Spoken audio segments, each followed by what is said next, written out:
Hi, everyone. Welcome to my podcast. How did we get here? Today, we're talking about something a lot of people think about gap years. My first guest is Allison. Hi. I'm so excited to be here on Nealon's podcast. How did we get here? Yes. The first question is how did you get here? And can you share a quick snapshot of your life and what it looks like now? Yeah.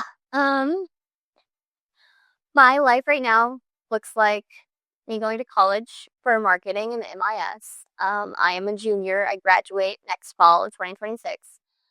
I am a member at the clay studio. I rent shelves and I like to make art there. And I own a cleaning business. Um, well, I had a few clients in my cleaning business and they're all on hold right now because I broke my leg because a horse fell on me. So that's made school difficult. And I'm dating Henry, and my boyfriend Henry, and I love him. I've been with him for 3 years, and that's my life, I think. All right, so you took a gap year. Mm-hmm. Back in high school, what did you picture life would look like after you graduated? After I graduated high school, Yes. I imagined I'd go to college and I would figure it out. I didn't have a perfect picture of what my life was gonna look like. I really wanted to be a teacher because I really liked my one of my high school teachers, Miss Trotter, is like my favorite person ever, and I wanted to help students just like she did. And so I pictured going to college, getting a education degree, and teaching kids. And so you did go to high school or college. Yes, I did. I went to college straight out of high school.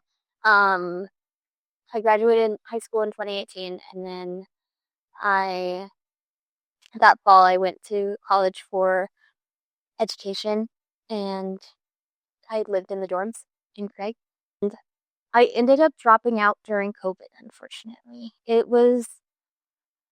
I don't know, I was struggling a bit before, and then COVID hit, and everything went online, and I was terrible with it, and I just dropped out, and I didn't know if I was going to come back to school or not. All right. So what did you do during the time you're away from college? So much happened during that time. Let me try to quickly sum it up. I initially when I dropped out, I was working at a car wash selling car wash plans, and I really liked the sales aspect of my car wash job. You got like a little bit of commission for each car wash plan you sold if you and I don't know, it was really motivating for me and made the time pass faster when I was at work, and so I thought maybe I'll go into sales and do something with that. And I also loved houses. I'm one of those people who will just scroll on Zillow in my free time. Um, and so I was like, I'll go into real estate. And I asked a family friend in town who was a realtor, like, what's the best way if you want to go into real estate? And she said that that in Missoula, like most of the people rent. So it's really hard to get into real estate here. But if you wanted to, the best way to do it wouldn't be like to just get your license right away. It would be to go be an assistant at a real estate firm um, or for a realtor and then learn about the business that way before getting your license. And so I tried to do that and I called a bunch of places and I ended up at a property management company instead that had like a small real estate division, but I was on the property management side. But it was the best I could do. Nobody else in town was hiring in real estate.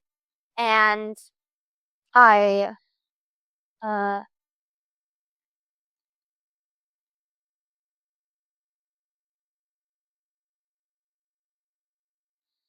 I was the front desk lady and I processed applications, which was super fun. And then pretty quickly I moved up to APM, which was like assistant property manager. And I helped all the other property managers with their stuff, what they couldn't get to. And I realized I was like, well, I could probably be a property manager pretty easily. And it's kind of fun. I don't know. I also Monopoly is my favorite board game. It's not exactly property management, and it's a really cruel way to look at it. But Monopoly, Montana-opoly. yeah, exactly. Yeah, I loved it. Um, so I tried to be a property manager at the place where I was working, and because they had a position available, and they didn't choose me for that role. They didn't think I could do it. So I applied Good fit. Yeah. So I applied somewhere else in town and got a property management role there for $4 more an hour than like or the place I was at was paying. Um, and I was stoked. I was kind of shocked that I got the job. Um, I was a property manager there. I managed like over 300 properties, which I thought that was like a lot for me. And I was 20 years old. And it was really fun. And I had a maintenance man who I was in charge of like scheduling his maintenance for the day. And at one point I got really like, was so much work to do. I was pretty overwhelmed. So they ended up hiring me as an assistant. So that made me feel pretty cool until she was horrible. And the, I don't know, I was really young and the maintenance man was really old. And then the assistant was also really old.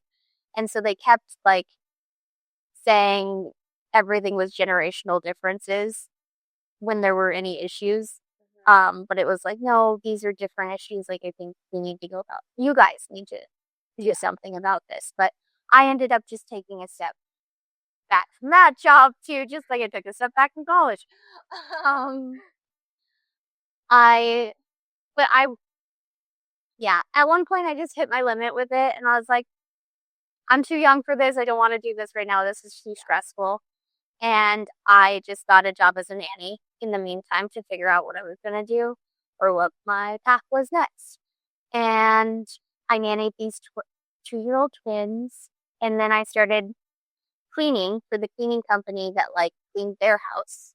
And then after cleaning for that cleaning company for a few years, like over a year, I started my own cleaning company because I slowly just started telling people that I cleaned houses and they would have me clean their house. And then You get started. yeah, Okay. How long was your gap year? let me think about it. Well, what year is it now? 2025, the end. I I went back to school in fall of 2024, and I think I dropped out fall of 2020, like the end, so right before 2021. So three, 3.5 semesters. I mean, 2 years, I guess, then. yeah, Okay. yeah. So while you were away from college, hmm what were some of the biggest, if any, lessons or surprises that you took away from being away? Um,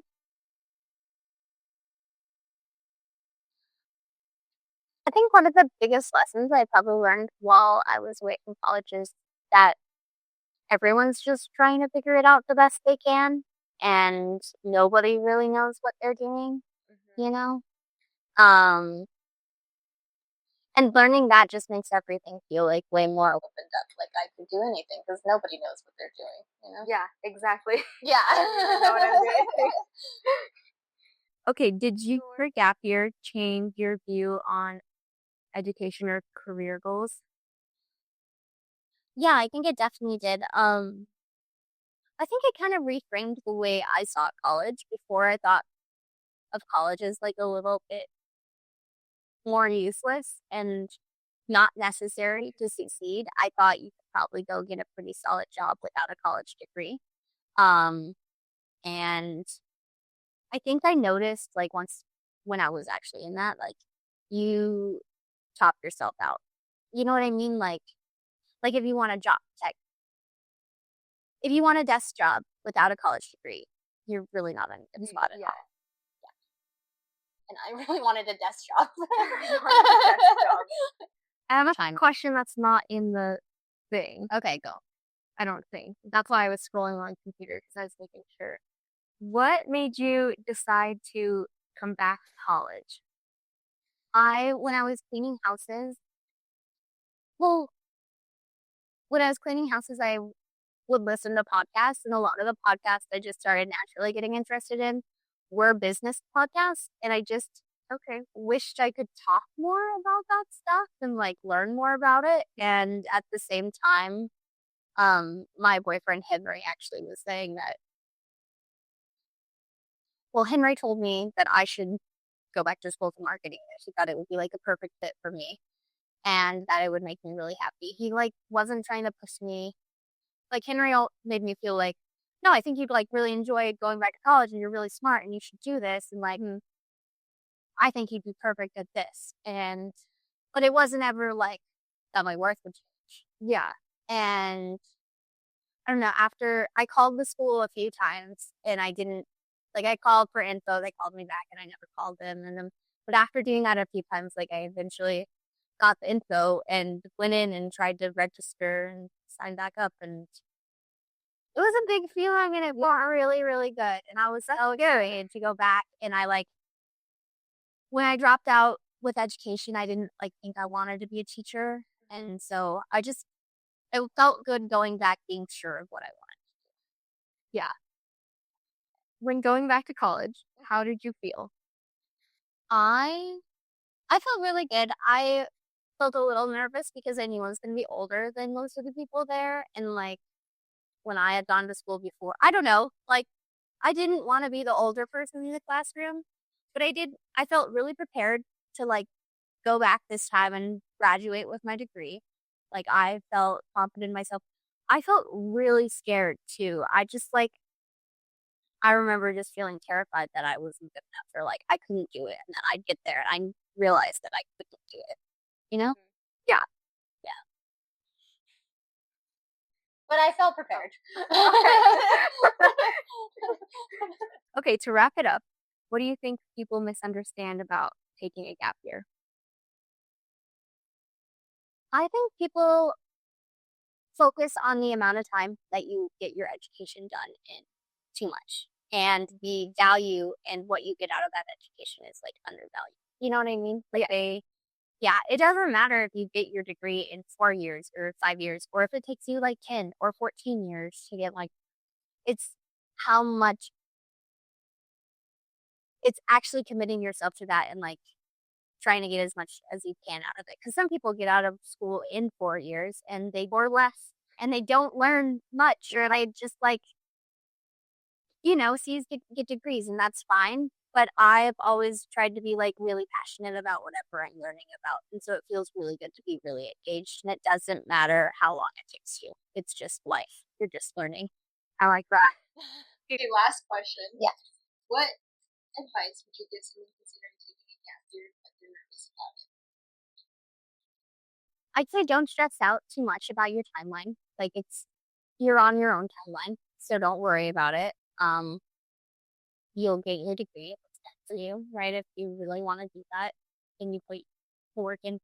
So don't stress out too much about taking a step back from college, but also like realize that this time is still so, so valuable. So if you're not in college, what are you doing with that time, and how are you like developing yourself as a human in different ways? Like try to be mindful of that, so you don't just look back 10 years later and be like, oh my gosh, I'm still working at the car wash, or I'm still like cleaning houses, Yeah. Like be mindful of what you want to do, and don't just not go for things because you're scared. I like that. If I'm ever a celebrity, I was on Neela Peterson's podcast.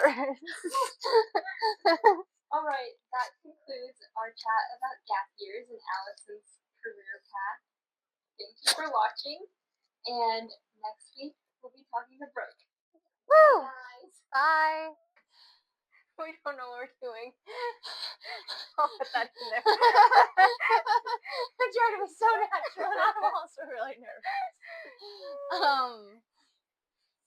Yeah, those would be some great bloopers there.